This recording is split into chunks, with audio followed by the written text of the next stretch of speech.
You are listening to Leaders and Legends, a podcast produced by Veteran Strategies and featuring conversations with fascinating and impactful men and women who have shaped our world, our communities, and our history. My name is Robert Vane, Principal of Veteran Strategies, and your host for our discussion.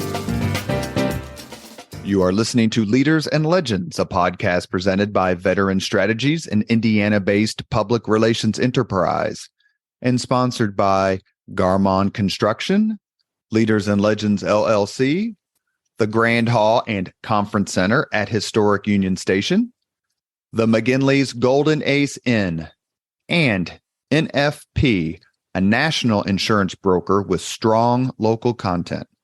Our podcast is featured on the All Indiana Podcast Network in partnership with Wish TV. You may find Leaders and Legends at allindianapodcastnetwork.com. Thinking of starting a podcast or need to host a public meeting? Let Leaders and Legends LLC be your partner as you look for new ways to communicate your message. Please contact Chris Spangle or me at leadersandlegends.net.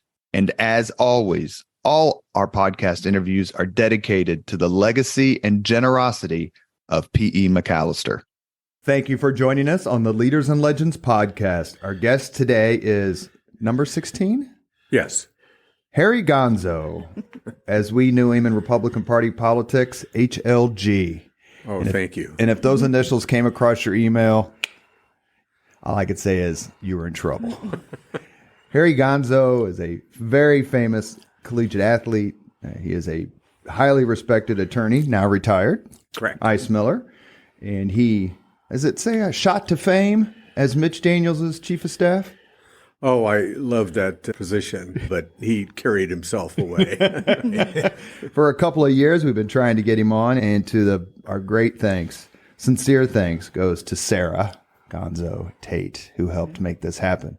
We are joined today for our discussion by, I'm sure, someone who's known Mr. Gonso for a while, and that's Hall of Famer Jim Shella. Jim, take it away. Thank you. I got to start out and tell you, I've maybe done this before, but I got to tell you how I first became acquainted, at least with the image of Harry Gonso.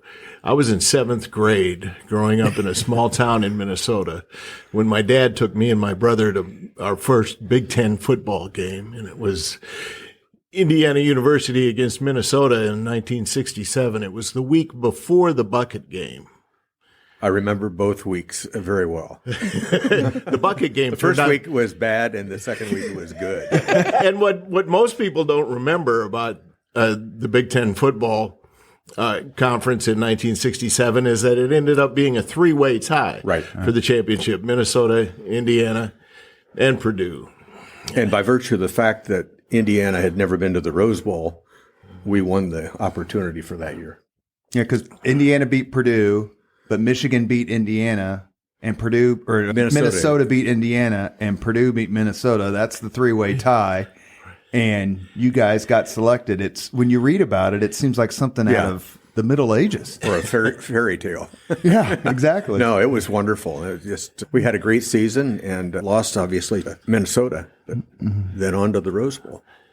Yeah, I can tell that's a very bright memory for me because that Indiana team with you and John Eisenberger, Jade Butcher it's legendary. Yeah, it was. Guys are often mentioned with the team, but boy, we had an outstanding defense. We had an outstanding lineman on the offense, and really smart guys. Everybody was in great shape, and the Butcher, Eisenberger, Gonso fame had too much attention at that time, and the other guys really weren't recognized very much. If somebody had told you back then that Indiana would not win the Big Ten football championship again at this stage in history, what would you have thought? I have to admit that we were very disappointed that we didn't win any more Rose Bowl games. Because you were a freshman. Or be invited. Right. No, freshmen were ineligible to play, so we had to sit out the first year. Forget where we were. So you were a sophomore. I was a sophomore, as was Butcher and John Eisenberger. Was it the next year? Was that the last year Michigan didn't have Schembechler? Did he start the next year as coach, and then the Ohio State-Michigan war, that 10-year war started, and they were all so good? Yeah. I'm not sure that I recall that. Yeah, about then. You're from Ohio originally. Yes, Findlay, Ohio. How did you end up at IU? This is a great story. I initially had to say no to baseball. I was drafted by the Tigers out of my senior class at Findlay High School. I was a catcher. I think I mentioned that. And then I played football, and I was highly recruited by Michigan State at the time, and they were incredible. National champions. Duffy Doherty. Duffy Doherty. Yeah. Oh, yeah. And so it's a really, for me, it's been fascinating. But I wanted to play football, and I turned down the drafting, obviously, of the Tigers because I didn't think that that would serve my long-term interests, given that you really don't get much of an education if you're playing baseball when you're 17 or 18 or 19 years old. Mm. So I wanted to go to a top-rate school, and I was interviewed by Ohio State, Woody Hayes. Woody Hayes gave me his number 2 conversation piece by looking at my forehead and speaking. And basically, it was just so funny that he had no interest in me. And I thought to myself, well, why am I here? Michigan State liked me. And I went to what's the next one? I went to Indiana for a visit, and they too were really nice. And at the end of the conversation, they basically said, "Harry, we really like you. We think you're a good athlete. You're an outstanding guy, but we have these scholarships that are available, and we need to make sure that we take care of the Indiana boys." And I said, "Thank you very much, Coach. I got a scholarship offer from Michigan State, and I'm going to Michigan State." So that's how we parted after my visit there. Then I get home to find out that my so-called trip up to Michigan State to play football with the Spartans and that team, my high school coach was going to go up with me as an extra. And my high school coach and I did not get along. I basically, the next day, it was a matter of 2 or 3 days. I then get a phone call from IU.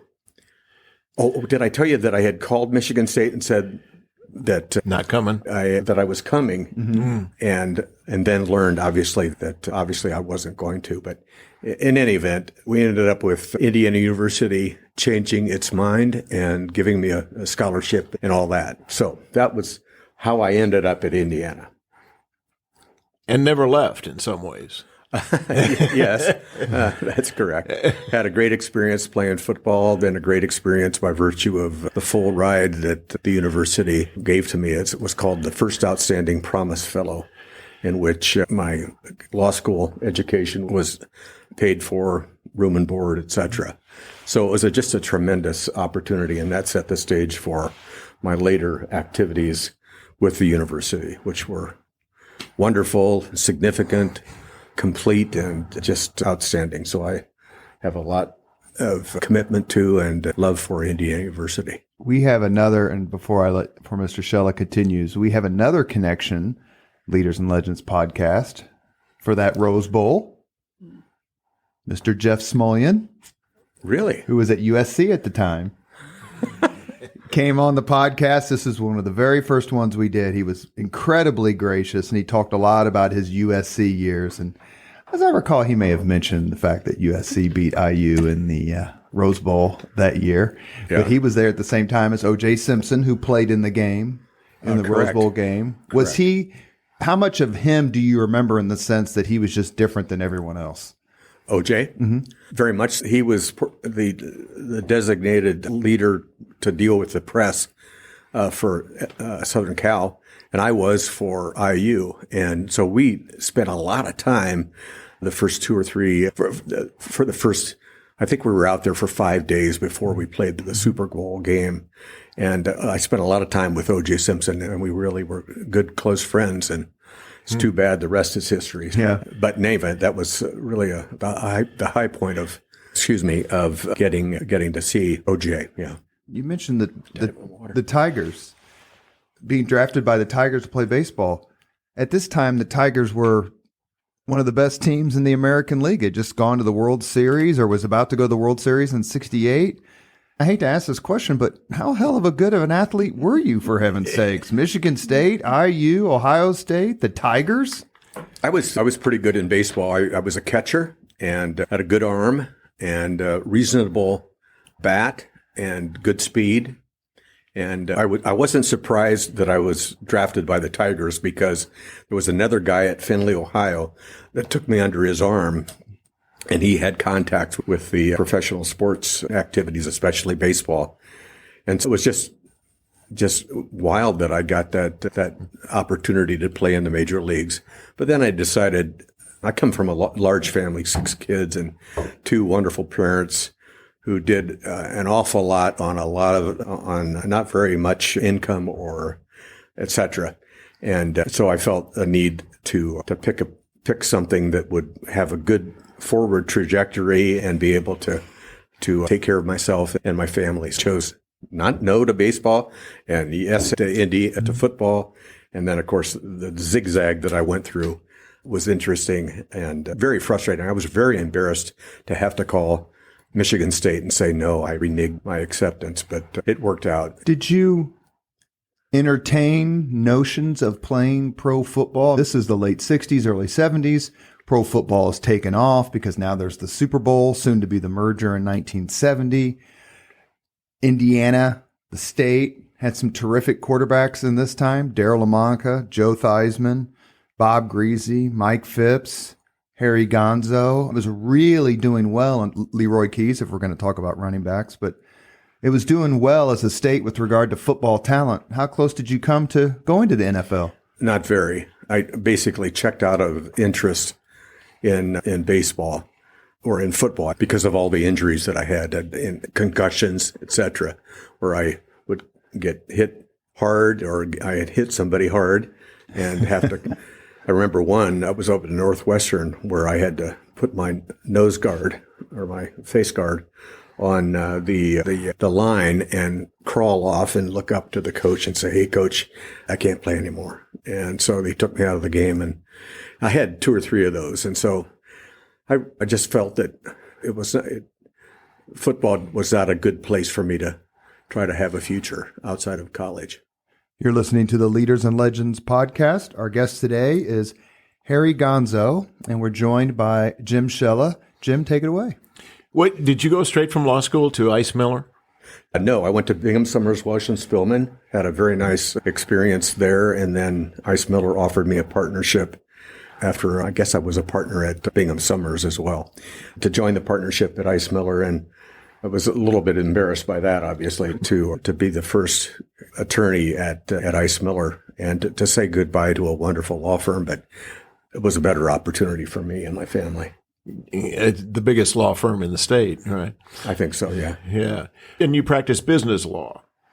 Primarily that. I initially, when I was at Bingham Summers, I did a lot of litigation and enjoyed that, but I wasn't really competent to continue that. So I did go to business school down at IU Bloomington, and my law school, I focused mainly on after you get the basic foundation on business practices, accounting, et cetera, et cetera. And so I went for that angle of being a business lawyer. Yeah. And yet stayed involved at Indiana University and on the board of trustees. And yeah. I meant to, before this conversation, just look exactly what year I started, but I served. That was 4 or 6 3-year terms, my first effort. And then I took a hiatus to help Mitch Daniels with governor and then have another 6 years at the end where I rejoined the firm. So yeah, it was I think that I'm the longest serving trustee in the university's history. And not just that, as I understand it, you've chaired the search committee for a couple of presidents. Yes, I have. Yes. That's interesting duty. How do you go about finding a new president? That's why you have a search committee. So you search. And no, I did. When I was at Ice Miller, for example, I did a lot of hiring of young lawyers. And I was on the board for a short period of time. And then we had obviously the retirement of a president, and someone had to serve as the chair on behalf of the board, which I did. And so then we lost that president, and then when the second president came up, I did that as well. That was one of the highlights of my career, serving as chair of the search committee. Just getting ready to say, forgive me, what's it like to go from tapping a keg on Fraternity Row to searching for the president of the university? You make some some Evel Knievel-esque leaps here. I hate to disagree with you, but I didn't tap any kegs in the university. Although it was late 60s. I was trying to give you the benefit of the doubt. Taste a little beer every once in a while. But that's a heck of an honor. Yeah, somebody had to do it, and somehow I was very proud of the fact that it was a great experience for me, and I think the results of each of those activities was very good. Jim, do you want to ask about the Bobby Knight saga, or do you want me to? You go ahead and frame it. Bobby Knight is hired, I think his first year, 70-71. He's then fired 29 years later, and what was the biggest news story, I think, other than 9/11 almost, in Indiana for that decade? It was something else. Were you involved in that at all? And I've talked to other people who were trustees or were involved in it, and without mentioning any names, the universal conclusion is we did all we could to save the man, and in the end, he just made it too difficult. I agree that's what happened. And no, I was in no way involved with his selection. Mm-hmm.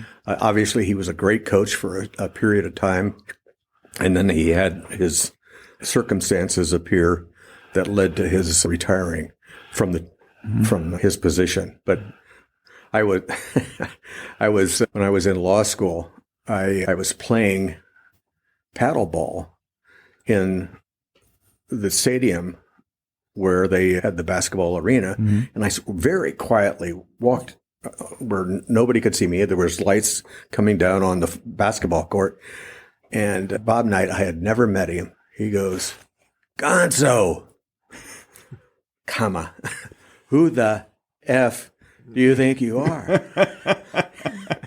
And so I laughed, and I said, "Sorry, Coach, I'm just going to play some paddle and with Coach X." And so I just laughed, and he did too. Thank heavens! So he was just giving me, and I never met him before, which was very surprising for me to have him pick me up. As a trustee, is it just so difficult to navigate? You're a trained litigator, a trained attorney. You focus on the facts, logic, reason. And then I grew up worshiping Bobby Knight, of course, and as an IU fan. How do you separate, this guy does so much good, he really has put Indiana University on the map in a way that had never been before, but he just can't treat everyone like a jerk? I think that ultimate conclusion by everybody that had authority and responsibility for taking care of Indiana University and the basketball program and the basketball athletes and all that stuff. That's why it all happened. It just lost control. And Miles Brand, you gave him the zero tolerance, and he violated it. It kind of. But Knight talks a lot about the difference between those presidents and John Ryan and Herman Wells. Was there a big difference? Difference between whom? Like between Brand in the late 90s and the early 2000s and John Ryan in the 80s and Herman Wells. I don't think that Miles Brand was at all pressured to terminate Bob Knight. He just felt that he had to do that because just a variety of other individuals.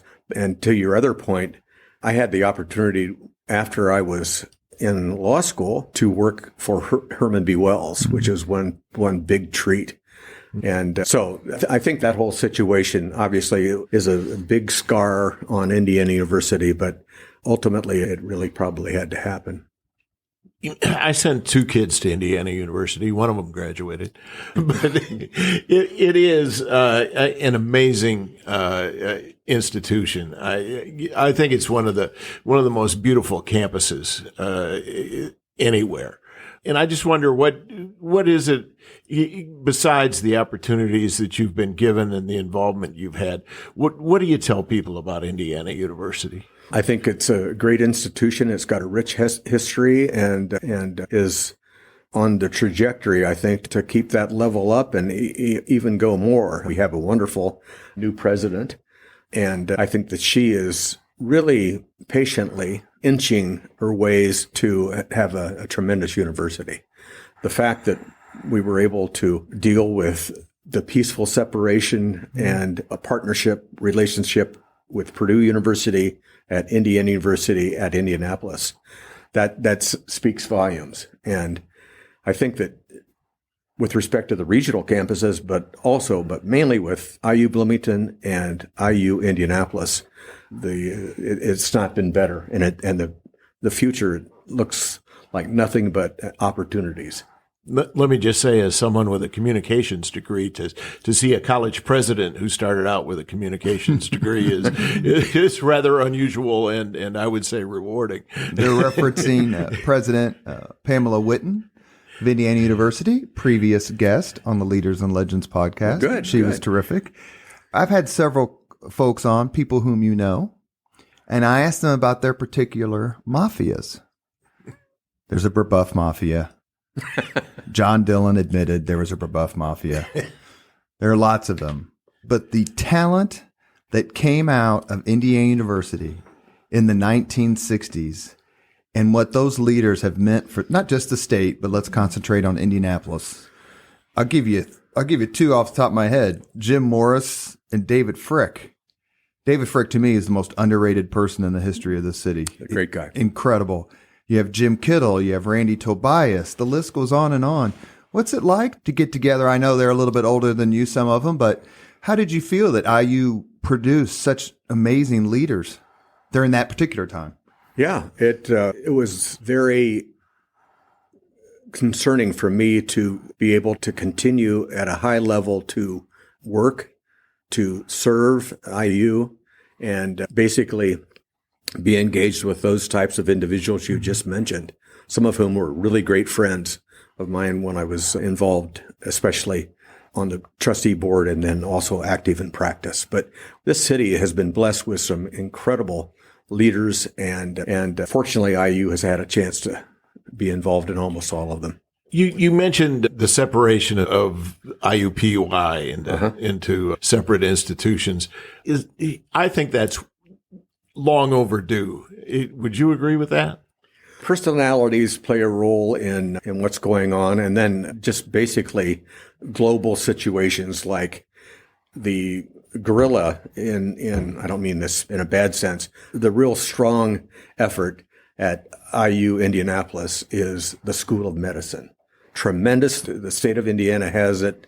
And then we have the law school as well, and somewhat of a degree of the undergraduate level and other graduate programs. It's a wonderful atmosphere now, and really happy that it's turning out even better. I just think that IUPUI had a real marketing problem. It was hard to identify. It was denigrated with. For sure on both campuses. Yeah. That's for sure. You are listening to Leaders and Legends, a podcast presented by Veteran Strategies, an Indiana-based public relations enterprise, and sponsored by Garmong Construction, Leaders and Legends LLC, the Grand Hall and Conference Center at Historic Union Station, the McGinley's Golden Ace Inn, speaking of tapping a keg, and NFP, a national insurance broker with strong local content.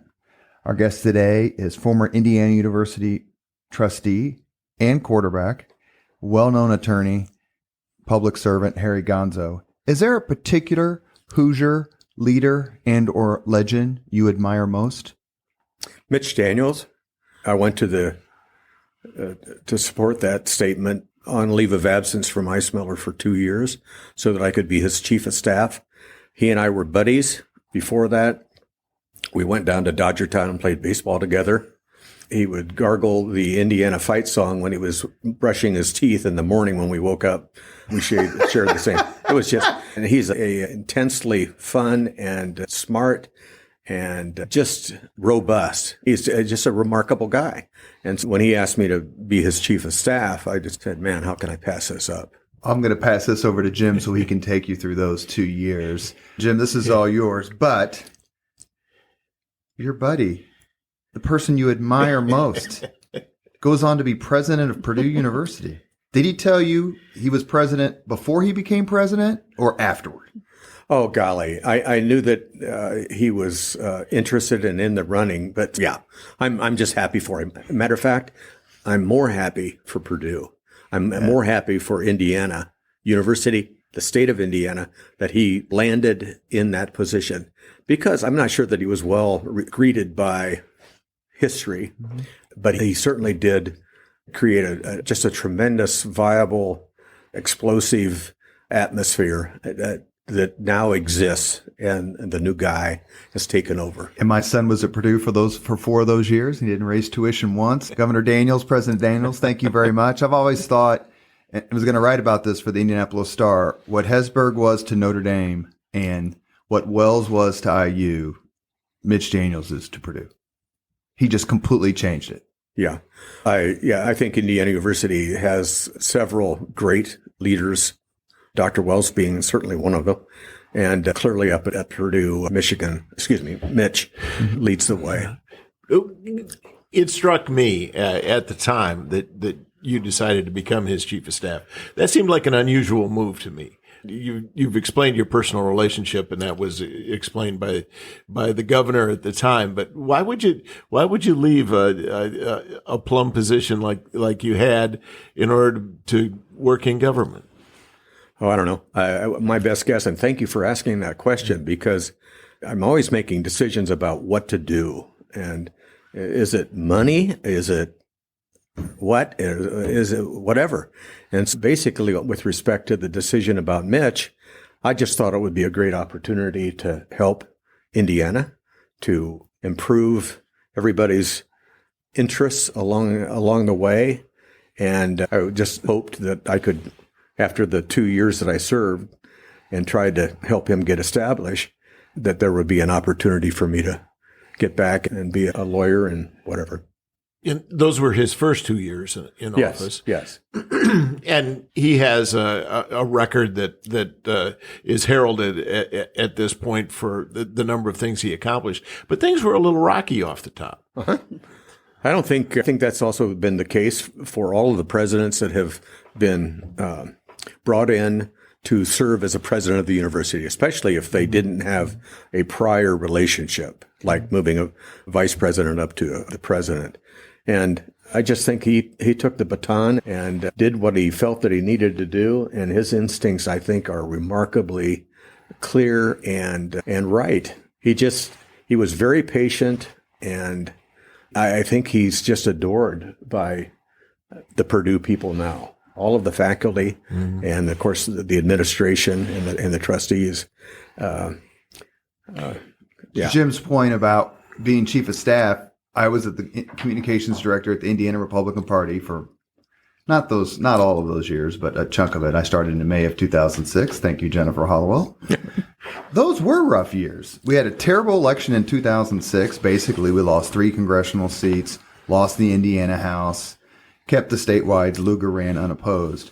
But when you go into the state house and you have to work with so many people, did your training as an attorney help you or not at all?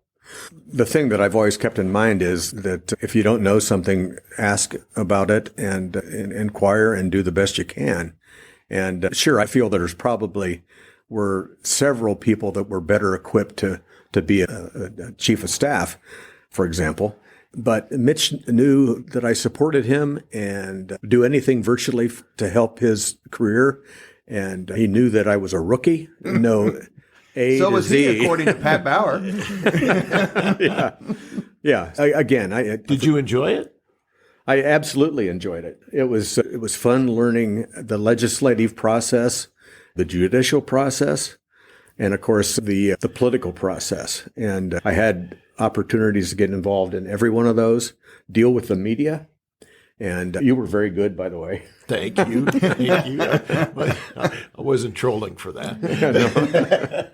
I know that. But no, it was just a tremendous experience, and I cherish it. And that's why I have made a lot of decisions like those coming out of the Daniels administration. Why'd you serve just 2 years? Number one, I told him that's what I wanted to do. And I wanted to help him get stabilized, involved, dealing with the tough issues that he did deal with and we got done. But then I knew that I have a family that I need to go back to serving their needs. What's it like to be in a behind closed doors conversation, closed door conversation with you're fine, with Mitch Daniels when you have to tell him that you don't think he's right? You want to take us through that? There were several times that we had really tough decisions to make, but it wasn't my decision to make. It was his decision to make. And I think when you recognize that, what you try to do is be as helpful and constructive and informative as you can. And yet the decision's got to be made by the governor. And we didn't have too many issues like that. But you had some fights, not you and the governor, but the Daniels administration took this state in a direction so completely different, took it in the direction it needed to be. Right. But when you are up against elected leaders who say, we've never done it that way before, you remember that, Jim Shella? How do you overcome that? How did Mitch Daniels overcome that to shape this state and put it in the right direction? I think we've seen it evolve in his leadership at Purdue. He's got a mindset that is a north-south trajectory, and he knows exactly what he wants to achieve. And so I think he found in me just a guy that here's what we need to do. And quite candidly, I would very much appreciate it if you would go out and get it done. It's good for the state. And when he said that, I fully agreed and did my best to go maybe sit down and talk with a legislator and say, this is what's going on. This is what we need to do. And saved Mitch time and relationship issues and all that stuff. So it was a tremendous 2 years. Did you know the job offer was coming? No. To be chief of staff? No. I'm not sure if I was involved in his election effort, but I must have been, yeah. I would say not very visibly, I wouldn't say. If you guys don't know by now, you found out that I've got a memory problem, and I'm dealing with that. But we're happy to have you on the podcast. Very happy. It's Harry fun. Gonso. It's fun talking about the good old days, and I'm very proud of the opportunity to serve with Mitch, the opportunity to serve IU, and live in the state. Were you involved in politics? Oh, no, in the sense other than helping out friends? No. I thought my duty would, obviously, I try to vote every time. Sure. Regardless of whether big or bad stuff is going on in the country or Indiana. Yeah, I guess that's why when Mitch named you as chief of staff, I was surprised because I'd never heard of any political involvement. I knew you were involved at Indiana University and had a great reputation. And I haven't done anything in politics to a meaningful extent since then. Okay. Yeah. You came of age in the late 60s. Not exactly a recruiting time period for the Republican Party. So how did you end up a Republican getting out of high school and college, late 60s, early 70s? Nixon? Was Nixon the one? Was it Nixon at the time? Nixon was elected in 68, yeah. Okay. But campuses were on fire, and there was all these hippies and free love and demonstration. Well, Did you see Shella at any of those? I was still in high school. No, I don't know how I came out as basically a Republican because I was, what's a good word for it? I just do what you got to do and don't do bad things and that kind of stuff. And so improve what you can do for the benefit of the team or for Mitch or for your law firm or a client. And otherwise, I haven't really had the political designation of Republican or Democrat guide what I do. Yeah, and I'm guessing that had something to do with the reasons, at least one of the reasons why Mitch Daniels chose you, because you weren't a political figure. It was about getting things done rather than being partisan. Yeah. Did you meet Mitch Daniels when he was working for, Mayor Lugar or Senator Lugar? I met him, I think, first when he worked with Eli Lilly and Company. And I had a really great friend there, the president at that time. And so I got to know him there, and the rest is history. You mentioned that you went to Dodger Town with him. You're not Yes. a Dodger fan, are you? No, but it was Vaughn Bryson and Mitch and a couple of others acted like boys again and wore baseball suits and caps. And When George Will came on the podcast, he was somewhat reluctant, which I get. He's busy, and I'm just an East Side IPS kid. And I said, I'll only ask you about 3 things. And he says, okay, what? I said, baseball history and Mitch Daniels. And he goes, oh, come on. good. I thought that was such an interesting way. He didn't even argue anymore. It's like I've somehow stumbled upon 3 of his favorite topics. Is Daniels is the governor a Dodgers fan? Oh, yes. Because I think because of Carl Erskine, he started following the Dodgers. Yeah. And I'm not sure if maybe the fact that you're saying that he went to Dodger Town. I'm not sure if he had any prior history with the Dodgers. No, I think he has. It was just an opportunity to play baseball. He has been a Dodger with somebody. fan, I believe. Okay. Yeah. I grew up a Minnesota Twins fan. I'm still not over the 1965 World Series. I should say my dad went to a training camp with the Dodgers, but got drafted in the Marine Corps instead, which worked out because my mother was in the Marine Corps, and that's how they met. So Great. Some things just work out. You mentioned something a few minutes ago about politics and your career. My son's graduated from Purdue. He's currently in law school at McKinney. We can all quote Henry VI, isn't it? Henry VI? First thing we do, kill all the lawyers. God loves Shakespeare. What is it about the legal profession, which, I'll ask 2 quick questions, which recruits so many incredibly bright people and at the same time is so culturally loathed? Oh boy! I hope it isn't that dramatic. Yeah. As a former member of the media, let me jump to the rescue. I think number one that just there are apples and then there are rotten apples in the legal profession, but by and large, I think the vast majority are committed to supporting the law, supporting the country that they live in, and trying to deal as best they can with what's going on and what ought to occur. And of course, then you get into the advocacy role that the lawyers have to play when they represent somebody. And that's on the media all the time these days, where you can see a person's activities, statements, and they sound so extreme and horrible. And then the lawyer tries to soften it up. Just think a good lawyer has to be flexible, keep in mind that he's taken an oath, and that laws are designed to do what they've been passed to do, and the rest of the other part that's going on in my view, the country, for example, is just, we've never seen a situation like it is today. Well, a former podcast guest, a fellow named Jim Voiles, gave that exact same answer when I asked him. He says, everyone is deserving of representation. Everyone deserves an advocate. You agree with that? Sure. And hopefully the truth prevails and justice is served and the right decisions have been made. We have a couple of more minutes. Jim, you want to ask a few more questions before we get to the 5 questions? Let's go back to IU football, because they've got a new coach now, Coach Signetti. A lot of high hopes. I'm sure you would love to see IU football become more dominant than what it's been. What are your hopes for this new coach? I haven't had an opportunity to meet him, but I have listened to some of the things that he's provided publicly. And I wish him well. I wish the program well. And hopefully, that can be achieved. Yeah, my daughter was in the Marching 100. And so I went to a lot of IU football games. And what I think a lot of IU fans don't understand is that the Marching 100 performs after the game. And the stands would empty out in the fourth quarter, and there'd be nobody there but band parents. Yeah. What do you want to be most remembered for?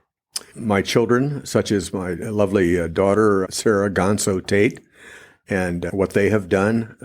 Hopefully that I provided some good service personally, And We have to mention your daughter, Ellie. But she's getting ready to come up. Okay, you go ahead. But Sarah's going to ask the 5 questions here in a few seconds. Okay. We have to mention Ellie, though, because Ellie interned at Wish TV a number of years ago and was assigned to me. We spent the summer together. And apparently, I encouraged her to find a future in some line of work outside the media. I wouldn't take it personally. She's a wonderful young lady. Yeah. We have come to the point in the Leaders and Legends podcast where we ask the same 5 questions of all of our guests. Are you going to talk with my daughter, who's one of my Sarah, favorite? Yes. who is certainly your biggest legacy, for sure. A new generation of leaders that this city and state sorely needs are people like Sarah, Ryan Vaughn, the list goes on. Great people. I happened to see her at a wedding and said, man, I'd love to interview your dad. And we had a nice conversation that led to today. So I'll thank you again at the end of the podcast, but I want to thank Sarah right now. Okay, Sarah? Yeah. You have to come up here. Oh, okay. To this very ornate desk. Oh, Harry? Oh, you stay. Oh, you sure? Yeah. Right there. These questions are all for you. So we ask the same 5 questions of all of our guests. Okay. And they are right there. And you want to ask him about being grounded or not getting the car you wanted, or why can't that boy come over? The one thing I did want to bring up that he didn't know was he was also a state championship diver when he was in high school. And what's funny about that is I was also a diver, and I was 2nd my freshman year of high school, 3rd my sophomore year of high school, 2nd again my junior year of high school, and he would only mildly rub in that he was the only Gonzo who had won the state championship diving. And so there's just a little bit of pressure going into my senior year to finally win. And I did. Yeah. But he held that over my head. Did you put your ribbon above his so they couldn't see you? I don't know if they made ribbons back in the 50s, right? For his state champion. But we share that in common. Okay, so your 5 questions. What was your first job? Oh, for me? Yeah. Okay. I've mowed lawns in Findlay, Ohio, hired by the city, whatever it was, ground crews, and did that. Very modest. I came from a very modest background and just loved my parents and my sisters and brothers.